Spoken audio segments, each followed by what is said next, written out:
How to create Zelle account. Let's get started. First thing first, you need to head over to your application Zelle, or you can also create an account from any of the website. Let me move into Safari for now. Once you're in here, in the source bar, search for Zelle sign up, and then move into the very first site. It will land you on the official page of Zelle. Once you're in this page, what you're going to do is scroll all the way down and then tap on Get Started. Once again scroll down and you need to search for a specific bank. Once you find it, click on it.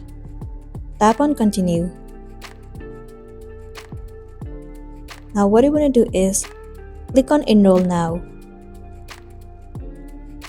Tap on Sign In. Wait for a while for it to load. It will be landing you on this page. Now once again click on Enroll Now. It will land you on this page where you'll be able to create your account. In this page, you need to fill up all of the information required. Once you have entered, tap on Begin Enrollment. After that, follow the on-screen process, and then your Zelle account will be created successfully, and then you'll be good to go. So that's all for today, and this is simply how you can create your Zelle account. Make sure to smash the like button and consider subscribing to our channel. We'll see you in the next one.